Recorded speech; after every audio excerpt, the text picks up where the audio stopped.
दुमका के रण में होगा बसंत के कौशल का असली टेस्ट।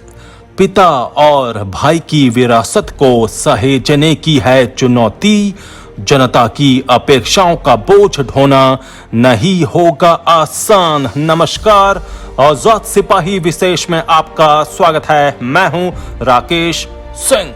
झारखंड की उप राजधानी दुमका विधानसभा सीट पर 3 नवंबर को होने वाले उपचुनाव के लिए झारखंड मुक्ति मोर्चा के उम्मीदवार के रूप में बसंत सोरेन ने नामांकन पत्र दाखिल कर दिया है।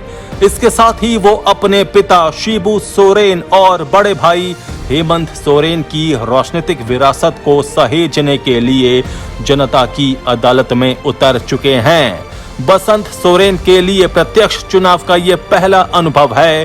हालांकि इससे पहले वो राज्यसभा का चुनाव लड़ चुके हैं। दुमका को झामुमो का मजबूत गढ़ माना जाता है। शिबू सोरेन ने इस इलाके को अपने खून पसीने से सींचा है और उनके बाद हेमंत सोरेन ने यहां के लिए अपना सब कुछ झोंक दिया।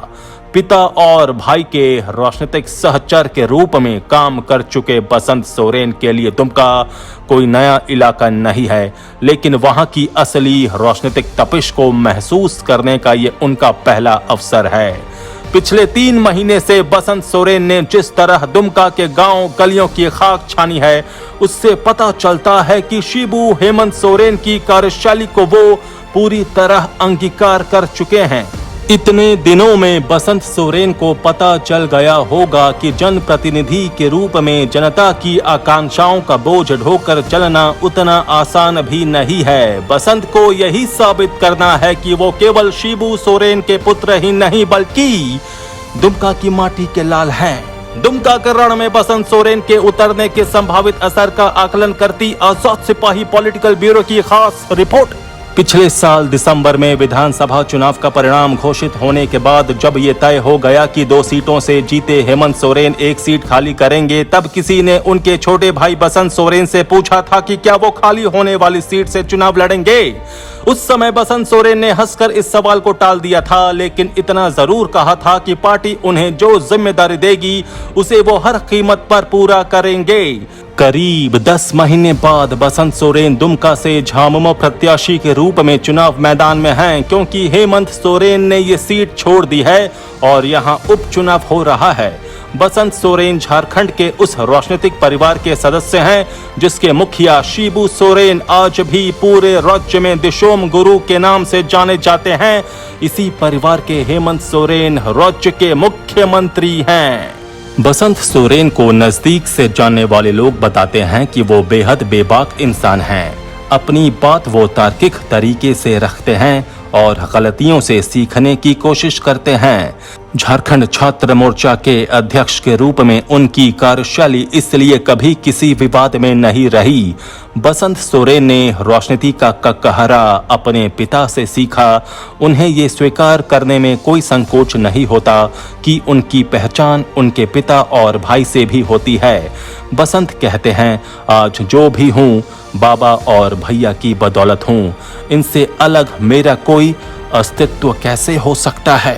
अपने सबसे बड़े भाई दुर्गा सोरेन के असामयिक निधन और हेमंत सोरेन के राजनीतिक उत्थान से पहले तक बसंत सोरेन की पहचान अपने पिता और भाई के सहयोगी के रूप में ही रही, लेकिन बाद में वो भी सक्रिय राजनीति में कूद पड़े। वो सोरेन परिवार के 6ठे सदस्य हैं जो चुनाव मैदान में उतरे हैं। पिता शिबू सोरेन, मां रूपी सोरेन, 2 भाइयों और भाभी सीता सोरेन पहले भी जनता की अदालत में उतर चुके हैं। जहां तक दुमका का सवाल है तो बसंत सोरेन के लिए ये क्षेत्र अनजाना नहीं है। पहले पिता और फिर भाई के राजनीतिक सहयोगी के रूप में उन्होंने इस इलाके को काफी नजदीक से जाना है। वैसे भी दुमका को झामुमो का गढ़ माना जाता है और यहाँ सोरेन परिवार की स्वीकार्यता जमीनी स्तर तक है। दुमका के गांव में आज भी शिबू सोरेन को लोग अपने जीवन का हिस्सा मानते हैं। दुमका का हर परिवार शिबू सोरेन को अपना मुखिया मानता है। यही कारण है कि हेमंत जब सीएम बने थे तब केवल आशीर्वाद देने के लिए दुमका के कई बुजुर्ग रांची तक पहुंचे थे। महिलाएं अपनी मुट्ठी में 5-10 रुपए लेकर आई थीं, जो वे अपने बेटे को बतौर उपहार देना चाहती थीं। ये महज राजनीतिक समर्थन नहीं था, बल्कि सोरेन परिवार के साथ दुमका के लोगों के भावनात्मक लगाव का परिचायक था। बसंत सोरेन को इसी विरासत परंपरा को सहेजने और आगे ले जाना है। पिछले 3 महीने से दुमका के गांव गलियों की खाक छान रहे बसंत सोरेन ने आज से ही जता दिया है कि वो इस चुनौती का सामना करने के लिए पूरी तरह तैयार हैं। उन्होंने अपने अंदाज से ये भी साबित कर दिया है कि वो अपने पिता या भाई से अलग नहीं हैं, बल्कि दुमका की मिट्टी का कर्ज चुकाने के लिए वो कभी पीछे नहीं हटेंगे। इस सब के बावजूद बसंत सोरेन के सामने बड़ी चुनौती उस जन आकांक्षा का बोझ ढोने की होगी जिसे दुमका के लोग अब तक शिबू सोरेन और हेमंत सोरेन से जोड़कर देख रहे थे। इस बोझ को ढोना एक जनप्रतिनिधि के लिए किसी अग्नि परीक्षा से कम नहीं है, क्योंकि उसे समाज के सभी वर्गों का समान रूप से ध्यान रखना होता है। नामांकन पत्र दाखिल करने के बाद बसंत सोरेन ने दुमका के विकास को अपनी प्राथमिकता बताते हुए साफ कर दिया है कि वो इस अग्नि परीक्षा का सामना करने के लिए तैयार हैं। बहरहाल जनता की अदालत में उतरने का उनका पहला अनुभव उन्हें कितना संवेदनशील और जनोन्मुख बनाता है, ये तो चुनाव के बाद ही पता चलेगा। लेकिन इतना तय है कि वो इस चुनाव में अपने प्रतिद्वंदियों को कड़ी टक्कर देंगे। उनके पास अपने पिता और भाई की विरासत की पूंजी है और दुमका की जनता के साथ 5 दशक का भावनात्मक रिश्ते का अतिरिक्त बल है।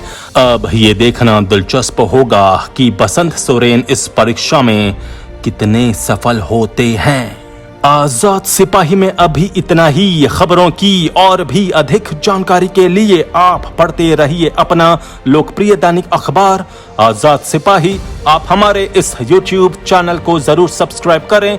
आप हमारे Facebook पेज को भी जरूर लाइक करें। जुड़ रहिए आजाद सिपाही के साथ। धन्यवाद।